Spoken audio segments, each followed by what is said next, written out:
안녕하십니까. 건강 365 아나운서 이영호입니다. 유난히 피곤하다는 생각을 할 때가 있죠. 같은 상황에서도 피로감을 더 많이 느끼는 분들도 있습니다. 피곤하다는 말을 달고 산다고 하기도 하죠. 피로와 만성 피로 그리고 만성 피로 증후군은 다른 걸까요? 이 증상이 지속되는 기간의 차이인 걸까요? 몸도 마음도 지쳐서 힘든 상태. 오늘은 특히 한의학에서 보는 만성 피로 증후군의 위험을 살펴보겠습니다. 건강 365 송골매의 세상만사로 시작합니다. KBS 라디오 건강 365 함께하고 계십니다. 이 더위에 땀도 많이 흘리고 잠도 설치고 피로감을 느끼는 분들 많습니다. 피곤하다는 말을 자주 하게 되는데요. 계절 탓인가 넘길 게 아니라 건강 상태를 좀 살펴야 하는 경우도 있지 않을까 싶습니다. 경희대 한의대 침구과 김용석 교수에게 도움 말씀 들어보죠. 교수님 안녕하십니까? 네, 안녕하세요. 네, 요즘 코로나19가 다시 확산세여서 걱정하는 분들이 많습니다. 네, 주변에 실제로 걸리신 분들도 제가 봤고요. 이 개인 위생 또 면역력, 감기도 조심해야겠고요. 챙길 부분들이 많은 것 같습니다. 그렇죠. 요즘 코로나19가 다시 확산세를 보이면서 네. 아무래도 뭐 개인 위생이나 건강에 신경 써야 될 부분들이 상당히 많아졌죠. 먼저 이제 개인 위생을 철저히 하기 위해서는 뭐 가장 중요하고 기본적인 게 손 씻기죠. 예. 외출 뭐 하기 전이나 식사 전이나 뭐 또 코를 푼 다음에 뭐 손 씻기를 잘 해주셔야 되고, 또 아무래도 실내나 또 사람이 많은 곳에는 마스크 같은 것들을 착용하시는 게 좋을 것 같고요. 면역력을 높이기 위해서는 중요한 게 뭐 식사하고 뭐 적당하고 충분한 수면, 그리고 아울러서 규칙적인 운동 하셔야 될 것 같고요. 뭐 감기나 독감 예방, 특히 면역력이 약한 분들, 노약자나 뭐 어린이나 만성 질환 갖고 계신 분들은 독감 예방 접종 하시는 게 좋을 것 같고요. 아울러서 뭐 스트레스가 면역력을 떨어뜨릴 수 있기 때문에 정신 건강도 아울러서 잘 챙겨 보시는 게 좋을 것 같습니다. 네, 면역력이 떨어지지 않도록 조심하라 이런 말을 자주 듣는데요. 그럴 때마다 이제 강조되는 것이 피곤하지 않도록 잠을 충분히 자고 또 잘 먹고 규칙적으로 운동하라 이런 내용입니다. 나의 면역력 어떤 부분들을 살펴봐야 할까요? 예, 한의학에서는 정기존내 사불가간이라는 말이 있는데요. 이 말은 뭐냐면 정기라고 볼 수 있는 면역력이 안에서 딱 버티고 있으면 어떤 나쁜 기운도 우리 몸을 침범하지 못한다는 거예요. 그래서 정기와 면역력을 유지하고 강화시켜주는 그런 여러 가지 활용 방법들을 활용하는데, 아무래도 제일 중요한 거는 충분하게 잠을 자는 거라고 생각이 들거든요. 하루에 한 7, 8시간 충분하게 수면을 취하게 되면은 면역력을 유지하는 데 아주 좋은 역할을 하고요. 이 수면이 부족하게 되면 면역세포 활동이 떨어지기 때문에 감염이 쉽게 생길 수가 있거든요. 그리고 아울러서 우리가 이제 면역력을 익히는 데는 가장 중요한 것은 음식이거든요. 그래서 이제 식보라는 말이 있는데 균형 잡힌 영양을 섭취할 필요가 있어요. 비타민이나 미네랄이라든지 뭐 단백질, 또 아울러서 충분하게 물을 드시는 것도 체내의 독소를 제거하고 면역력을 유지하는 데 상당히 도움을 주고요. 또 하나 이제 행보라고 해서 규칙적으로 운동하는 게 좋거든요. 적당한 강도의 운동을 해서 또 면역력을 높여줄 수 있고요. 스트레스 관리라든지 또 하나 중요한 건 뭐냐면 정기적으로 정기검진을 받아보시는 게 좋아요. 그래서 면역 상태하고 건강 상태를 점검하시는 게 좋겠죠. 네. 그렇게 이제 면역력이 떨어져도 피로감은 생기고요. 또 피로가 지속되면 또 면역력도 떨어지는 게 아닐까 싶습니다. 피로, 만성 피로, 또 만성 피로 증후군까지 피로도 종류가 좀 나뉘더라고요. 그렇죠. 피로가 만병의 근원이라고 얘기도 하잖아요. 이제 피로에는 또 여러 가지 종류가 있거든요. 그러니까 그 정도하고 얼마나 지속되느냐에 따라서 이제 나뉘게 되는데, 아무래도 피로가 지속되게 되면 우리 몸이 과부하가 생기니까 면역력이 약화될 수밖에 없죠. 일반적으로 피로라고 하는 것은 뭐 육체적이나 정신적인 활동 후에 느끼는 피로감이죠. 이런 경우는 대부분 잠을 잘 주무시거나 아니면 충분하게 휴식을 취하게 되면 이 피로가 말끔하게 개선되는 경우가 있죠. 이게 일반적인 피로고요. 그리고 이제 만성 피로라는 것은 뭐 6개월 이상 지속적으로 피로가 생기고 일상 생활을 할 때 지장을 줄 정도로 아주 심각한 피로감을 느끼게 되는 거거든요. 대개 이제 뭐 면역력이 떨어지거나 뭐 지속적인 스트레스를 받거나 뭐 만성 질환이 있을 경우에 이렇게 생길 수가 있고요. 그리고 이제 만성 피로 증후군이라는 게 있거든요. 네. 이거는 아주 극심한 피로감이 6개월 이상 지속되고서 또 신체적이나 정신적인 어떤 휴식을 취했는데도 회복되지 않는 상태. 그래서 일상생활이 어렵고 또 수면을 통해서도 회복되지 않는 이런 형태가 생기기 때문에 이런 피로감 외에도 나타나는 증상들이 뭐 두통이라든지 근육통이라든지 또 관절통, 기억력이나 집중력이 떨어지고 또 인후통 같은 것들이 생기게 되거든요. 사실 뭐 이게 정확한 원인이 없기 때문에 적절한 치료 방법도 없지만 뭐 증상의 관리나 또 생활 습관을 개선시키고 스트레스를 완화시켜주는 그런 복합적인 치료를 하게 되지요. 네.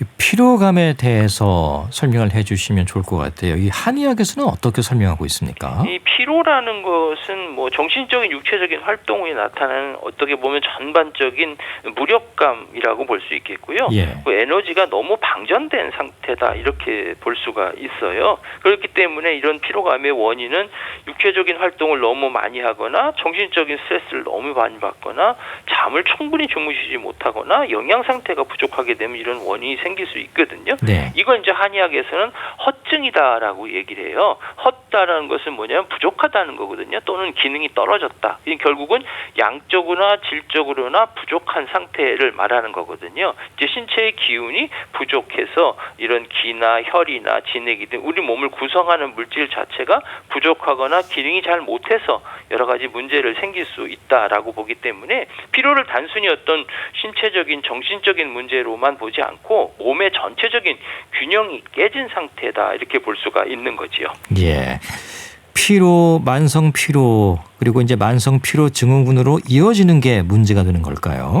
그렇죠. 이제 피로, 만성 피로, 그리고 이제 만성 피로 증후군이 어떻게 보면 서로 연결된 상태로 볼 수가 있거든요. 네. 그러니까 만성 피로 증후군으로 이어진다는 것은 그만큼 건강에 심각한 문제를 초래할 수 있다라는 거죠. 그러니까 각각의 단계에서 적절하게 치료하지 못하면 병이 더 깊어지면서 회복되기 어려운 상태까지 갈 수가 있는 거예요. 그래서 피로가 6개월 이상 지속되는 이런 만성 피로, 거기에다가 뭐 우울이나 불안이나 뭐 통증이나 소화기의 문제나 수면 장애가 생기게 되면 이런 만성 피로 증후군으로 진행할 수가 있는 거지요. 예. 그 나름 휴식을 취해도 회복되지 않는 그런 상태인 거잖아요. 예. 특히 이제 만성 피로 증후군이면 그 원인으로 지적되는 다른 질환들의 위험을 포함하는 건가요? 그렇죠. 이제 먼저 면역 체계가 약화되거나 또 비정상적으로 활성화되는 경우가 많거든요. 예. 이러면 아무래도 감염에 대한 면역력이나 저항력이 떨어지잖아요. 그러면 감염이 발생할 수 있는 징도가 늘어나고요. 네. 그리고 이제 만성 피로 증후군은 중추신경계나 또 자율신경계의 불균형을 나타낼 수가 있어요. 그래서 뭐 잠을 잘 못 주무신다든지 인지 기능이 떨어지거나 아니면 두통이나 여러 가지 관절통이나 근육통이 나타날 수 있고요.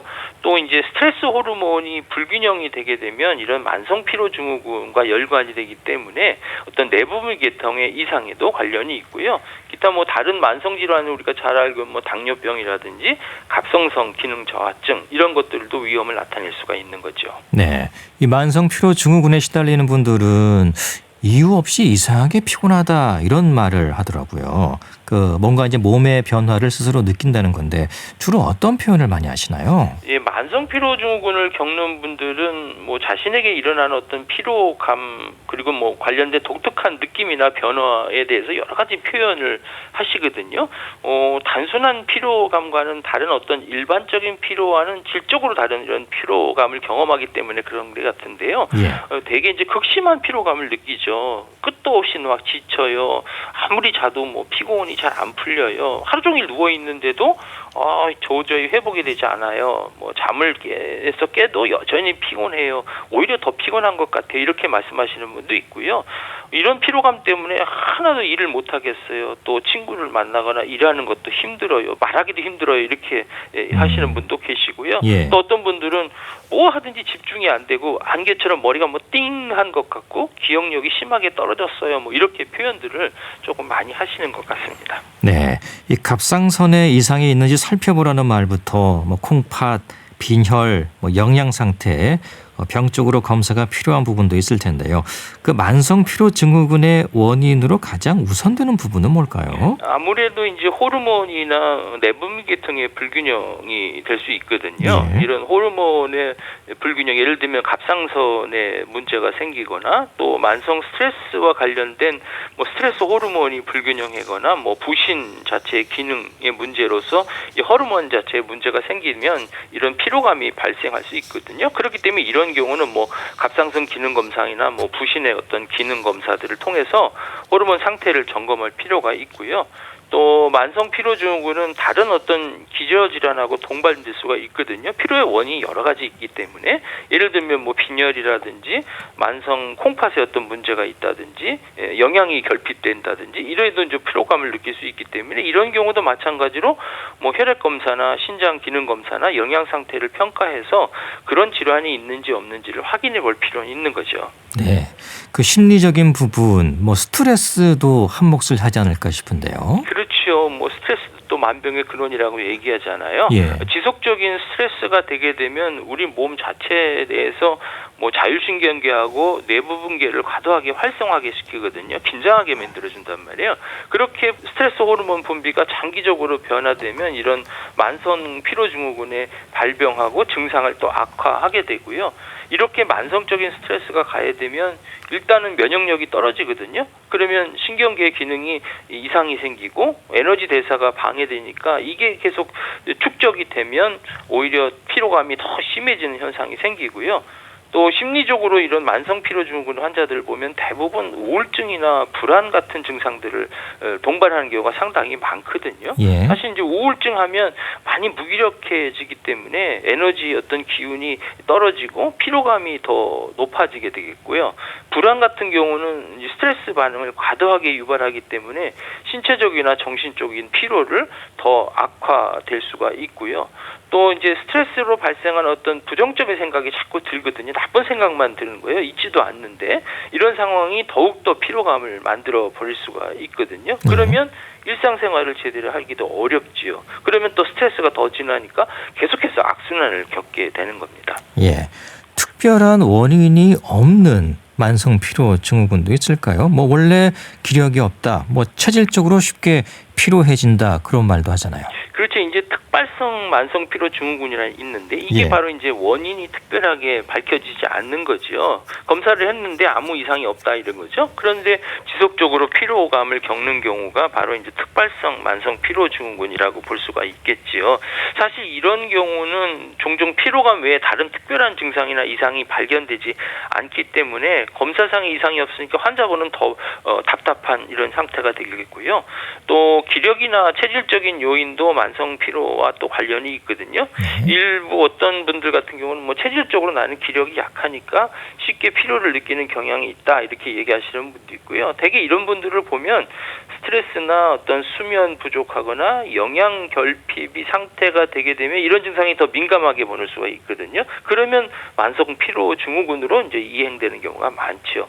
우리가 흔히 뭐 기허체질이라고 얘기하는 경우도 마찬가지로 기운이 약해지는 거거든요. 체질적으로 기운이 부족하면 아무래도 쉽게 피로감을 느낄 수 있고요. 또 스트레스나 유전적인 요인, 또 가족력도 있다고 볼 수가 있겠죠. 네. 이 피로감에 있어서는 뭐 그냥 그러려니 하는 분들도 많아서 병을 키우지 않을까 걱정도 됩니다. 만성 피로 증후군이 주는 가장 큰 위험은 뭘까요? 아무래도 만성 피로 증후군이 되면 일상생활에 심각한 기능이 떨어지고 전신적인 건강이 악화되는 게 가장 큰 위험이거든요. 예. 그러니까 단순하게 피곤함을 넘어서 삶의 질 자체를 떨어뜨릴 수 있기 때문에 적절하게 관리하지 못하면은 이게 신체적인, 전신적인 그리고 정신적인 문제까지 이루어질 수 있어요. 그러니까 이 만성 피로 증후군을 단순히 피곤하다 이렇게 뭐 그냥 소홀하게 넘길 것이 아니라 더 병이 진행되지 않게끔 초기에 적절한 치료를 받는 것이 무엇보다도 중요하지요. 예. 한의학에서 보는 만성 피로 증후군의 몸 상태랄까요? 어떤 부분들을 살피나요? 이 한의학에서는 이제 피로를 앞에 말씀드린 허증과 관련이 있다고 말씀드렸잖아요. 허증. 네. 이런 만성 피로 증후군의 허증은 기나 혈이 부족하거나 어떤 장부의 기능이 떨어지거나 음양의 불균형 등 그래서 전신적인 허약 상태를 보거든요. 그러니까 단순히 피로가 아니라 인체 내부의 어떤 균형이 깨져서 발생되는 복합적인 어떤 증상이라고 볼 수가 있어요. 그래서 주로 어떤 부분을 살피게 되냐면 그냥 단순히 피로감을 보는 것이 아니라 혀라든지 맥이라든지 환자분들의 전반적인 상태나 습관 이렇게 보기 때문에 어떻게 보면 피로 하나만 보는 것이 아니라 피로를 갖고 호소하는 환자의 전신적인 상태를 확인하는 형태의 치료를 접근하는 것이 한의학의 치료라고 볼 수가 있죠. 네. 기가 부족해서 몸의 기운이 잘 순환되지 않으면서 생기는 증상. 이게 문제라면은 치료는 순환이 우선시되는 겁니까? 그렇죠. 한의학에서는 기가 부족한 거를 기허라고 그러거든요. 예. 기운이 잘 순환이 안 돼서 생기는 이런 형태거든요. 그래서 이런 기 순환을 원활하게 하고 신체의 기능을 회복시켜 주는데 아무래도 중점을 주게 되겠고요. 그 원인을 따져서 기가 부족한 것이 심하면 순기를 시켜주는 기를 순환시켜주는 치료 또한 뿐만 아니라 기를 보기하는 이런 치료를 하게 되겠죠. 또 기가 막혀서 순환이 되지 않은 경우는 순기하는 치료 방법들을 사용하게 되고요. 네, 기운을 소통시키고 기혈을 보강한다는 건데 이게 어떤 의미일까요? 기운을 소통시키고 기혈을 보강한다는 한의학에서는 대개 병의 원인들을 보면 기의 흐름에 문제가 생긴다고 볼 수 있거든요. 흐름은 첫 번째는 어디가 막혀서 생기는 경우가 있고요. 또 하나는 충분하게 그곳으로 영양 공급이 안 돼서 생길 수가 있거든요. 그래서 기의 기운을 소통시켜주는 역할을 하는 것이 있고 또한 기혈을 보강시켜준다는 이런 치료 방법이 있는데요. 기운을 소통한다는 것은 기가 막히지 않고 신체 골고루 흐를 수 있도록 해준다는 그런 의미가 있고요. 또 기를 보강한다는 것은 기와 혈을 충분히 공급해서 그 기능을 강화시켜서 우리 몸의 어떤 에너지를 높여주고 그리고 부족한 기를 보충시켜서 혈액순환을 촉진하고 체력을 강화하고 질병을 예방하는 데 그런 중점을 둔다고 볼 수가 있죠. 네. 또 한약이 처방되기도 할 텐데요. 그 흔히 생각하는 보약과는 조금 다른 약재들이 쓰이는 건지 어떤 약재들이 사용됩니까? 보약이라는 개념도 일종의 치료 방법 중에 하나거든요. 부족한 경우는 그것들을 보충시켜줘야 되는 것이 치료 방법이기 때문에요.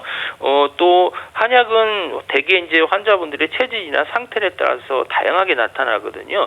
피곤한다고 해서 무조건 보약을 쓰는 것은 아니고요. 주로 기혈의 어떤 순환이라든지 또 부족한 부분들 이런 것들을 찾아서 전체적으로 관리하는 의미가 있기 때문에 이런 기혈을 보충시키는 외에도 스트레스를 완화시켜주거나 소화 기능을 좋게 해주거나 면역력을 강화시켜주거나 하는 이런 약재들을 활용하게 되지요.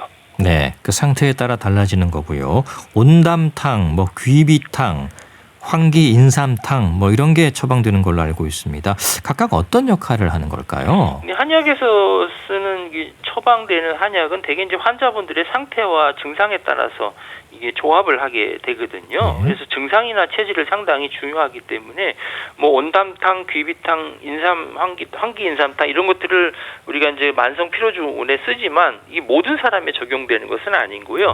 그 맞는 적절한 체질과 증상이 있는데 예를 들면 온담탕 같은 경우에는 주로 이제 담음을 제거하고 담열을 인한 증상들을 완화시켜 준다는 그런 의미인데 예를 들면 소화가 잘 안 되고 불안하고 잠을 잘 못 자고 머리가 아프고 이런 경우에 소화 기능을 개선시키고 심리적으로 안정돋는 데 쓰고요.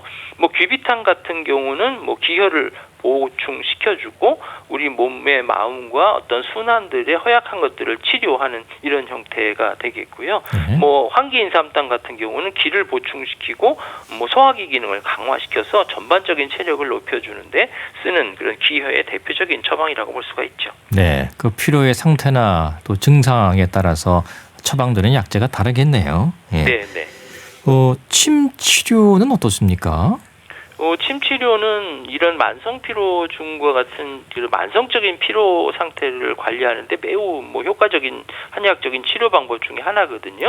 침 치료의 가장 기본적인 그런 원리는 침을 놓는 경혈을 자극해서 순환시켜주는 기의 흐름을 원활하게 해서 기혈의 균형을 조절함으로써 피로감을 완화시키고 전반적인 기능 자체를 개선시켜주는데 중점을 두거든요. 그래서 기의 순환이라든지 스트레스를 완화시켜준다든지 심리적으로 안정을 취해서 면역력을 높여주고 그리고 체력을 증진시켜주고 소화 기능을 개선시키는 그런 효과가 있는 거죠. 네. 침은 어디에다 놓습니까? 뭐 손, 발, 배에도 뭐 놓는 경우가 있던데요. 그렇죠. 침 놓는 부위는 우리 몸에 361개의 혈이 있기 때문에 어디든지 놓을 수는 있지만 예. 증상에 따라 맞춰서 놔야 되는데 대개 이제 이런 피로 증후 같은 경우에는 손과 발 그리고 배에다가 침을 놓는 경우가 가장 일반적인 방법이거든요. 대개 이제 손 같은데 발 같은데 놓는 사관이라는 혈이 있는데 거기는 이제 사관이라는 뜻인 건 네 개의 관문이거든요. 동서남북의 관문을 원활하게 뚫어준다 이렇게 본다는 의미로 볼 수 있기 때문에 기혈을 순환을 촉진시키고 뭐 스트레스나 소화를 완화시켜주는 데 도움을 줄 수 있고요. 특히 이제 배 부분에는 중환이라는 부분이 있거든요. 이제 배꼽하고 그다음에 명치 사이에 있는 부분인데 네. 대개 이런 만성 피로 증후군이 있는 분들 같은 경우는 거기를 눌러보면 좀 아프고 딱딱한 것들이 느껴지는 분들이 많아요. 그래서 고기를 침을 놓게 되면 뭐 트름하시는 분도 있거든요. 예. 이게 순환이 잘 되는 이런 증거가 되기 때문에 배에도 이렇게 침을 놓게 되지요. 그렇군요. 전기침이라는 것도 있지 않습니까? 예. 그렇죠. 일반 침하고 좀 다른 건가요? 그렇죠. 전기침이라는 거는 일반 침 치료에다가 전기 자극을 더 하는 거예요. 예. 그러니까 침 치료는 일종의 이제 물리적인 자극인데 거기다가 이제 전류를 같이 보내서 경혈의 자극을 지속적으로 줄 수 있는 그런 특징이 있거든요. 네. 일정한 자극을 지속적으로 주기 때문에 계속해서 자극을 유지시켜 줄 수 있기 때문에 자극의 강도와 어떤 주파수를 조절해서 치료 효과를 아주 최대로 높여줄 수가 있지요. 그래서 만성 피로 증후군 같은 경우는 뭐 기혈 순환을 촉진시키고 근육이 긴장돼 있는 거 이런 것들을 완화시켜주고 그래서 피로 회복에 도움을 줄 수 있습니다. 그리고 이런 침 치료는 또 아울러서 이제 만성 피로 증후군에 생기는 뭐 두통이라든지 여러 근육 계통의 통증들을 치료하는 데도 아주 효과적이죠. 그렇군요. 뜸 치료도 하지요. 그렇죠. 이제 뜸 치료는 그야말로 온열 자극 주는 거거든요. 뜸을 놔서 열을 통해서 기혈 흐름을 좋게 해주니까 몸을 따뜻하게 해주는 거거든요. 대개 이런 만성 피로 증후군 갖고 있는 환자분들 같으면 손발이 찬 경우가 상당히 많아요. 예. 그래서 이런 부분들한테 온열 자극을 주기 위해서 뜸 치료를 하거든요. 그러면 기혈을 보강시켜주고 차가운 기운을 제거시켜주기 때문에 아무래도 몸의 면역력을 높여줘서 또 피로를 회복시켜주는데 상당히 도움을 줄 수가 있지요. 네, 이 만성 피로 상태인지 또 만성 피로 증후군의 단계인지를 확인하는 게 중요하다는 생각도 듭니다. 그 만성 피로 증후군인 분들이 일상에서 조심할 부분은 없을까요? 이 만성 피로 증후군은 이제 복합적인 질환이기 때문에 예. 사실 일상생활에서 조심할 부분들이 상당히 많거든요. 예. 뭐 신체적으로나 정신적 건강에 영향을 미칠 수 있기 때문에 다른 질환과의 연관성도 있어서 민감하게 좀 관리할 필요가 있거든요. 그래서 첫 번째 중요한 것은 생활 습관 자체를 조절하는 거예요. 그러니까 무리하게 활동하지 말고 어떻게 보면 피로감을 느끼기 전에 충분히 쉬어야 하는 거거든요. 네. 그리고 활동 후에는 충분한 휴식을 이렇게 취해야 우리 몸의 에너지가 회복하는 것이 아주 필요하고요. 대개 이제 운동 같은 경우를 많이 권장을 하는데 이런 만성 피로 증후군이 있는 분들이 운동이 좋다고 해서 무조건 운동을 하게 되면 오히려 운동하고 난 후에 더 통증을 느끼고 있는 경우가 그렇죠. 상당히 많기 때문에 예. 무리하게 하지 마시고 피로감을 느끼거나 뭔가 불편함이 있으면 거기서 멈추고 쉬시는 게 좋을 것 같아요. 만보를 꼭 채울 필요는 없는 거고요. 예. 그 전에 불편함이 있으면 거기서 멈추는 게 좋겠고요. 두 번째는 이제 스트레스 관리가 상당히 중요한 부분이라고 볼 수 있어요. 스트레스가 왜냐하면 증상을 악화시키고 계속 악순환을 시킨다고 말씀드렸잖아요. 네. 그래서 뭐 명상이라든지 요가라든지 아니면 뭐 심호흡하는 것들을 통해서 이완요법을 통해서 정신적으로 긴장돼 있는 상태를 좀 완화하고 또 아무래도 일상생활에서 스트레스를 줄이는 노력이 상당히 필요한 거거든요. 뭐 가족들 가운데 스트레스도 있고 직장에서 스트레스도 업무의 스트레스도 있는데 이런 부분들에도 어떤 적당한 양들을 조절하고 그 가운데에서 뭐 어떤 경계를 정하는 것도 상당히 중요한 것이고요. 그리고 수면이 상당히 중요하다고 계속 말씀드리지만 수면의 질이 낮거나 불규칙하면 피로가 더 나빠질 수 있어요. 그래서 잠을 주무실 때는 규칙적으로 주무셔야 되고 기상 시간도 규칙적으로 하시고 그리고 충분한 수면을 취할 수 있도록 해주시고요. 그렇게 되려면 수면 환경 자체를 편안하게 유지시켜 주시는 게 상당히 중요하고요. 마지막으로 강조드리신 거는 균형 잡힌 식사가 상당히 중요하다고 말씀드릴 수 있어요. 왜냐하면 이런 면역력의 기본은 먹는 거거든요. 그래서 뭐 면역력을 강화시키고 에너지를 유지하기 위해서는 균형 잡힌 식사, 뭐 비타민이나 미네랄이 풍부한 음식을 섭취하시고 또 피해야 될 것은 지나치게 당분이 많거나 카페인이 있거나 알코올을 피하시는 게 좋고 특히 담배 같은 것은 좋지 않기 때문에 주의하시고요. 소화기 문제 있을 경우는 소화기 잘 되는 거 그런 것들을 식단을 조절할 필요가 있습니다. 네. 또 혹시 다른 질환 때문에 필요한 건 아닌지 살펴볼 필요도 있겠습니다. 말씀은 여기까지 듣겠습니다. 고맙습니다. 감사합니다. 경희대 한의대 침구과의 김용석 교수였습니다. KBS 라디오 건강 365 함께하고 계십니다. 박인희의 하얀 조갑이 듣고 계속 이어갑니다. KBS 라디오 건강 365 함께하고 계십니다. 건강 책 정보 북칼럼니스트 홍순철 씨 함께합니다. 안녕하십니까? 네, 안녕하세요. 자, 오늘은 어떤 책을 소개해 주실까요? 일단 책 제목을 보니까요. 조금 무거운 것 같습니다. 예, 불안 세대네요. 그렇습니다. 요즘 불안이 유행이 된 세상이다라고 이야기할 수 있을 것 같아요. 예. 사실 세대마다 다 우리 세대가 가장 불안하다, 가장 힘들다 이런 이야기들을 하곤 하십니다. 그렇죠. 따지고 보면 노년 세대는 또 이 노년 세대만의 어떤 외로움 또 고독사에 대한 불안 이런 것들 때문에 불안하다라고 말씀들을 하시고요. 예. 또 저희 같은 중장년 세대들은 경제 불황 이거 참 큰일 났다. 앞으로 뭐 노후는커녕 당장 내일이 지금 걱정이다. 이런 이야기들을 하십니다. 청년 세대는 어떨까요? 취업에 대한 뭐 불안이 있죠. 그렇습니다. 예. 불안정한 고용 상태 또 불확실한 미래 때문에 너무 불안하다는 이야기 하십니다. 청소년 세대는 과연 어떨까? 교육, 뭐 대학, 뭐 이런 불안 그렇습니다. 있지 않을까요? 사실은 그리고 앞으로 이젠 세대가 겪고 있던 모든 불안감들이 이제는 청소년 세대에게 그대로 전가되고 있다라고도 이야기할 수 있을 것 같아요. 예. 그만큼 모든 세대가 각각의 이유로 불안해하고 있다라는 건데요. 그래서 불안이 21세기를 살아가는 현대인들의 가장 보편적인 증후군이 됐다. 이런 이야기까지 나오고 있습니다. 네. 실제로 한국보건사회연구원이 최근에 발표한 사회불안 인식의 코호트 간 비교 보고서라는 게 있거든요. 네. 이걸 보면 세대별로 불안 양상이 어떠한지를 살펴볼 수가 있더라고요. 앞서 우리가 이야기했던 이제는 노년 세대에 진입한 베이비 부머 세대 1957년에서 67년 사이라고 이야기할 수 있는데 급속한 경제 성장의 혜택을 가장 많이 누렸다라고 이야기할 수 있어요. 근데 지금 이분들이요. 이 극심한 빈부 격차로 인한 불안감을 느낀다. 예. 가장 크게 느낀다라고 이야기하고 있다고 그럽니다.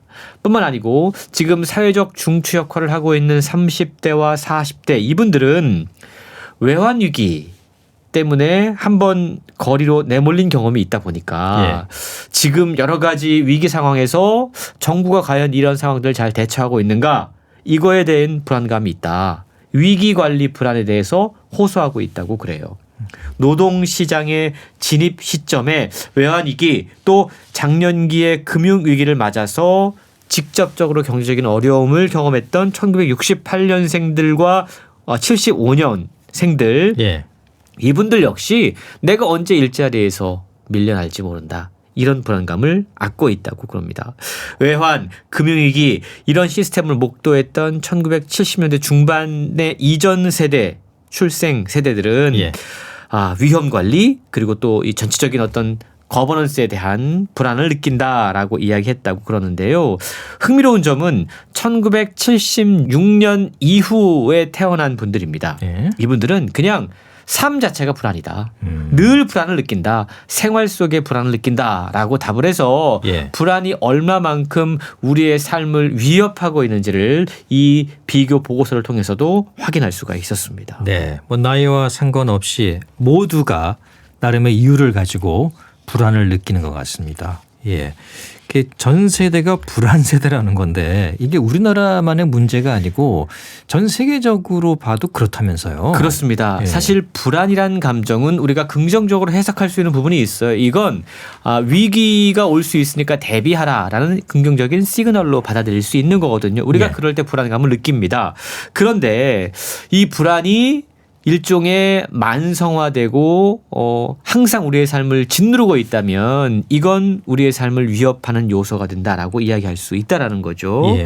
오늘 소개해드리는 불안 세대라고 하는 책은 지금 전 세계적으로 화제가 되고 있는 책입니다. 예. 특히 소셜미디어, 인터넷, 온라인 세대가 우리의 미래 세대의 뇌 구조를 어떻게 부정적으로 바꿔놓고 있는지를 고발하고 있습니다. 네. 지금 이러한 인터넷 매체 때문에 우리의 자녀 세대의 정신 세계가 상당히 황폐화되고 있다라고 고발하고 있는데요. 그러니까 우리가 앞서 지금 모든 세대가 다 불안에 떨고 있다라고 이야기했지만 이 책은 지금 청소년 세대, 미래 세대가 가장 불안한 세대, 불안이 일상화된 세대다라고 이야기를 하고 있다라는 겁니다. 예. 책을 읽어보면 네. 야, 상황이 정말 심각하구나. 그리고 이걸 더는 내버려둬서는 안 되겠다라는 생각을 하게 되는데요. 이 책을 쓰신 분이 조너선 하이트란 분이십니다. 상당히 유명한 사회심리학자인데 지금 이 책이 미국에서 출간된 이후에 이 책 때문에 지금 미국의 여러 주에서 실제로 이 온라인과 소셜미디어의 각종 규제 방안을 논의하고 있다고 그럽니다. 네. 그만큼 사회 고발적인 성격을 띠고 있는 책이라고 이야기할 수 있다는 거죠. 지금 미국 상황이 이러할진데 사실 미국과 비교해서 우리나라 자녀 세대들의 온라인 노출이 어떨까요? 뭐 크게 다르지 않을 거라고 그렇습니다. 봅니다. 네. 훨씬 더 심각하다고 그럽니다. 가장 빠르고요. 가장 오랜 시간 동안 그것에 매몰되어 있습니다. 우리나라 유튜브 시청률이 전 세계에서 가장 길다라는 이야기가 나오고 있지 않습니까? 예. 그만큼 정보통신기술의 발달과 속도가 전 세계 어느 나라보다 발달해 있는 우리나라는 우리나라의 미래 세대의 정신 건강은 뇌 구조는 과연 괜찮은 건지 책을 읽으면서 질문하게 되는데요. 이 책은 사랑하는 우리 아이들에게 줄 수 있는 가장 최고의 선물은요. 진짜 현실, 여기에 방점이 찍혀 있습니다. 진짜 현실에 기반을 둔 아동기다라고 이야기합니다. 이 책을 쓰신 분이 세계적인 사회심리학자인데 지금 현실 기반의 아동기를 우리 자녀 세대에게 선물로 줘야 하는데 네. 정작 우리 자녀 세대는 지금 어디에 빠져 있냐라는 거죠. 소셜미디어, 온라인 포르노, 중독성 강한 게임, 자극적인 컨텐츠, 여기에 심각하게 오랜 시간 동안 빠져 있는데 이런 현상들이 민감하고 취약한 그리고 한창 발달하고 있는 우리 아이들의 뇌를 어떻게 재편하고 있는지를 책을 통해서 구체적으로 소개하고 있는 겁니다. 네. 그럼 온라인 세계가 우리 미래 세대의 뇌 구조를 바꾸고 있다. 심각하게. 그렇습니다. 그런 얘기잖아요. 예. 저도 걱정되는 부분인데 또 궁금하기도 합니다. 어떻게 바꾼다는 건지.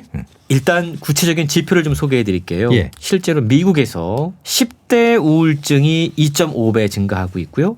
여자 청소년 자살률이 167% 증가하고 있다고 그럽니다. 이게 온라인 소셜미디어로 인한 그 청소년들의 정신건강의 위협이 상당히 큰데 남자 아이들보다 여자 아이들이 훨씬 더 심각하다고 그래요. 예. 청소년 정신질환이 지금 유행병처럼 전 세계 여러 나라를 동시에 강타하고 있다라는 건데요. 각종 데이터와 그래프를 통해서 책을 통해서 우리가 그러한 현상들을 직접 살펴볼 수가 있습니다. 저자는 그동안 2010년대까지는 꾸준히 개선되었던 우리 청소년 세대의 정신 건강이 갑작스럽게 2010년대 초반부터 악화됐다라는 사실을 데이터를 통해서 공개를 해요. 예. 이게 어떤 의미일까? 2010년대 초반부터 갑자기 불안, 우울증, 자해, 자살 충동 등의 지표에서 그 수가 2배 이상 가파르게 증가했다라고 그럽니다. 도대체 왜 우리 아이들에게 2010년대 이후부터 이런 일이 벌어지게 된 걸까? 생각해 보면 스마트폰이 급속도로 보급되기 시작하고 그렇죠. 우리 아이들의 손에 쥐어진 시기가 바로 2010년대 초반부터라는 겁니다. 책의 저자는 이 앞서 이야기했던 현실 기반, 놀이 기반의 아동기가 지금 이 온라인 소셜 미디어로 인해서 스마트폰 기반 아동기로 다 바뀌었다라고 이야기합니다. 아동기에 대해 재편이 이루어지고 있다라고 이야기하고 있는데 예. 이것이 청소년들의 정신 건강을 심각하게 악화시키고 있다라고 이야기를 하고 있는 거죠.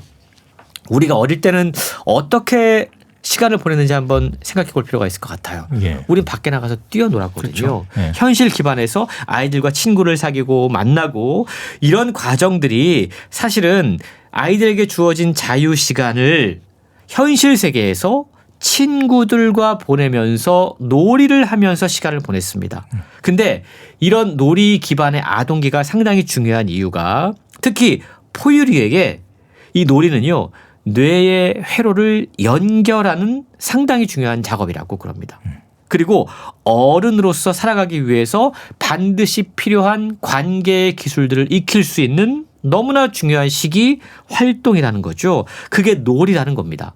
근데 이 놀이를 박탈당하면 사회적으로, 인지적으로, 정서적으로 심각한 손상을 입을 수 있다는 거죠. 그래서 이 놀이 기반 아동기가 사라지고 지금 스마트폰 기반 아동기가 확산하면서 아이들이 정서적으로 뇌 발달에 있어서 반드시 거쳐야 하는 과정들이 삭제되거나 왜곡되고 있다는 겁니다. 그러면서 지금 중독성 있는 이 기술 설계자들이 설계한 그 가상세계 안에 갇혀 있는 거예요. 뭐 유튜브, 인스타그램, 틱톡, 게시물, 비디오 게임의 덫 속에서 대부분의 시간을 멍하니 보내고 있는데 예. 이런 기간 동안 우리 아이들의 뇌 회로는 연결되지 못하고 있고 관계 맺기의 기술은 배울 수 없게 된다는 거죠. 예. 뿐만 아니고 수면 부족, 집중력 상실, 소셜미디어 중독증의 증세를 갖게 되고 이런 것들은 성인이 돼서도 계속 이어질 수밖에 없다라고 책은 지적하고 있는 겁니다. 네. 저도 뭐 아이를 키우는 입장에서 뭐 걱정될 때가 많습니다. 예. 좀 또, 이런 SNS나 이런 것들이 또 없으면은 생활 자체가 좀 어렵더라고요. 그렇죠. 예. 요즘은 다 그런 것 같아요. 친구 관계도 그렇고 맞습니다. 심지어 학교 숙제도 그걸 이용하지 않으면 할 수 없는 네. 이 걱정이 많습니다. 예. 사실 우리가 이미 너무 만연하게 사용을 하고 있어요. 예. 그리고 어른인 우리도 그걸 사용하면서 이것으로부터 벗어나는 것이 얼마나 힘든지를 우리도 경험하고 그렇죠. 있습니다. 그런데 지금 우리는 어느 정도 이제 뇌가 발달이 완성이 되어 있기 때문에 문제가 되지 않지만 지금 한창 뇌가 발달하고 있는 청소년 세대들에게는 더 심각한 문제들이 발생하고 있고 이미 지금 그걸로 인한 여러 가지 사회적 폐단들이 생겨나고 있다는 겁니다. 그래서 저자는요. 이 스마트 기기에 중독된 아이들, 가상세계에 빠져 있는 아이들, 이 아이들이 불안 세대다라고 이야기합니다. 외로움, 우울, 현실 세계에 대한 두려움, 낮은 자기 효능감에 사로잡힌 불안 세대가 탄생했다라고 이야기를 하고 있는 건데요. 실제로 영국에서 2000년 무렵에 태어난 아동들을 상대로 연구를 했는데 네. 그 연구 결과에 의하면 소셜미디어 사용 시간이 긴 아이들이 우울증의 척도가 훨씬 더 높은 것으로 확인이 됐다고 그럽니다. 다만 남자 아이의 경우 소셜미디어 사용 시간이 하루 2시간일 때 우울증 척도가 상승을 했고 여자 아이는 상관관계가 더 강한 것으로 확인됐다고 그럽니다. 그만큼 여자 아이들이 여기에 훨씬 더 손상을 입을 가능성이 높다라는 거고요. 책에 따르면 이 스마트폰의 몰입이 어른보다 특히 어린이에게 위험한 이유는 아동의 뇌 회로가 변경되기 때문이다 라고 지적하고 있어요. 네. 인간에 있어서 뇌가 계속 발달을 하는데요. 보상을 추구하는 부분이 있습니다. 근데 이 소셜미디어 스마트 기기에 오랜 시간 몰입하게 되면 보상을 추구하는 부분이 일찍 발달하게 된다고 그래요. 반면에 자기 절제, 자기 통제, 그리고 유혹에서 좀 견뎌내야 되는 뭔가 인생을 살아가면서 자기 절제력과 관련이 있는 전두 피질, 이게 좀 발달에 문제가 생기게 된다는 겁니다. 예. 그러면서 이 놀이 기반의 아동기가 스마트폰 기반의 아동기로 전환됐을 때 실제로 어떠한 문제들이 나타나고 있는지 다양한 실제 청소년들의 사례를 통해서 고발하고 있습니다. 네. 가장 이제 위험한 게 중독성인데 어리면 어릴수록 그런 위험이 더 크겠죠. 그렇습니다. 사실 이런 이야기 하면 이미 다 알고 있는 이야기야 라고 이야기합니다. 사실 그럼에도 불구하고 우리가 바꿀 수 없는 현실이라는 생각들을 하고 있어요. 특히 우리나라처럼 IT 기업의 목소리가 상당히 큰 경우에 더더욱 이게 공론화되기가 힘든 게 현실인데요. 그런데 우리가 알고 있지 않습니까? 정작 스마트폰을 발명한 스티브 잡스는 예. 자신의 자녀들이 스마트폰을 사용하는 것을 극도로 싫어했다고 그럽니다. 왜냐하면 그 기기가 실제로 얼마나 중독성이 강한지를 본인 스스로 알고 있었기 때문인데요. 아동과 청소년 이 시기 특히 학습과 성장을 위해서 상당히 유연한 뇌를 갖고 있기 때문에 이 시기에 어떠한 자극을 주냐에 따라서 이 뇌 발달이 달라질 수밖에 없는 겁니다. 지속적인 영향을 미치게 된다는 거죠. 그래서 현실 세계에서 모험하고 놀이하고 몸을 움직여야 되는데 그러기보다는 스마트폰 세계를 배회하면서 끊임없이 들여다보고 비교하고 주의가 분산되고 자극에 시달린 아이들의 뇌에서는 주의력 결핍이 나타날 수밖에 없고 그보다 더 심각한 일들이 벌어지고 있다는 겁니다. 책에 보면 소셜미디어와 특히 알고리즘이 여자아이들의 질투심을 자극해서 얼마나 여자아이들의 정신건강을 무너뜨리고 있는지 그리고 이들이 나중에 성인이 됐을 때 제대로 사회생활을 할 수 없는 지경에 빠뜨리게 하는지 알려주고 있는데요. 남자아이들은 온라인 포르노 네, 게임 이런 거에 중독될 때 훨씬 더 심각한 문제가 발생하고 책임감 있는 어른으로 발달하지 못한다라고 책은 고발하고 있습니다. 예, 뭔가 좀 대책이 있어야겠는데 책에서는 어떤 조언을 해주고 있습니까? 저자는요. 예. 이게 온라인 미디어의 문제이긴 하지만 그것만의 문제가 아니다라고 이야기해요. 부모들이 아이들을 어떻게 대하고 있는가. 부모의 과잉 양육도 미래 세대의 정신건강에 심각한 위협이 되고 있다고 시작합니다. 그러니까 과잉 보호 양육과 헬리콥터 부모가 스마트폰이 끼칠 수 있는 이 해악을 더욱더 가중시키고 있다라는 건데요. 지금 아이들이 다 특히 코로나 시기를 지나면서 함께하는 게 더 어려워졌어요. 예. 사회적 응집력, 결속력이 약화됐습니다. 누군가를 믿는다, 신뢰한다라는 게 어려운 일이 돼버렸습니다. 그러면서 오히려 가정과 학교가 아이들을 더 과도하게 보호하고 통제하고 있다라는 겁니다. 근데 이러한 과도한 보호, 양육이 아이들에게 현실 세계에서 뛰어놀면서 모험하면서 즐겨야 되는 배워야 하는 이런 경험들을 원천 차단하고 있어요. 그 대신에 아이들은 스마트폰에서 더 많은 시간을 맞죠. 예. 보낼 수밖에 없다라는 겁니다. 자유로운 신체 놀이, 스릴 넘치는 모험, 실수와 실패의 반복, 좌절, 관계에서의 갈등과 스트레스 이걸 통해 우리는 성장하게 되거든요. 그런데 이걸 충분히 경험하지 못했던 우리의 자녀 세대들은 예. 더욱더 불안정하고 취약해졌다. 아예 엄두를 내지 못하고 있다라고 이야기하고 있는 겁니다. 이것이 바로 많은 청소년들이 지금 불안과 우울, 외로움과 공허함에 빠져서 삶의 의미를 찾지 못하고 허우적될 수밖에 없는 이유다라고 설명합니다. 예. 그렇다면 이 어려운 문제에 대해서 우리는 어떻게 대처해야 될 것인가? 그 해결 방안이 책에 소개가 되고 있어요. 사실 책을 보면 이게 과연 현실에서 가능한 해결 방안인가라는 생각이 들기도 합니다. 그만큼 이미 이 스마트폰 기반의 삶을 우리가 살고 있고 이것을 이렇게 통제하는 것이 가능한가라는 생각을 하기 때문인데요. 그럼에도 불구하고 저자가 강력하게 주장하는 4가지 개혁 방안을 소개합니다. 네. 첫 번째는 고등학생 이전에는 스마트폰을 금지한다. 뭐 휴대폰 쓰는 건 괜찮은데 스마트폰은 고등학생 이전에 금지해야 된다라고 강력하게 주장을 합니다. 두 번째, 16세 이전에는 소셜미디어를 사용하지 못하도록 한다. 네. 세 번째, 수업 시간 스마트폰 금지는 실효성이 없다. 학교에서 아예 스마트폰을 금지한다. 네. 네 번째, 감독받지 않는 놀이와 독립적 행동을 더 확대한다. 이런 얘기 나오면 바로 아마 테크 기업들이 규제가 능사가 아니다. 말도 안 되는 이야기다라고 반발할 겁니다. 네. 저자는 그것이 예상된다라고 이야기를 해요. 하지만 자기가 이렇게까지 강력한 제안을 하는 이유는 병적 징후가 지금 곳곳에서 터져 나오고 있고 폭발하기 직전인 상황이기 때문이다라고 이야기합니다. 더 이상 행동을 미루는 것은 어른으로서 무책임한 일이고 미래 세대의 정신 건강을 지키기 위해서 반드시 해야만 하는 일이다. 라고 반복해서 강조하고 있습니다. 예, 공감되는 내용이 많은 것 같습니다. 기회가 있으면 한번 읽어보는 것도 좋겠습니다.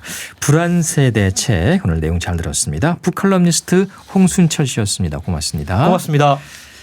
KBS 라디오 건강 365 김동환의 묻어버린 아픔 들으면서 모두 마칩니다. 아나운서 이영호였습니다. 고맙습니다. 흔한 게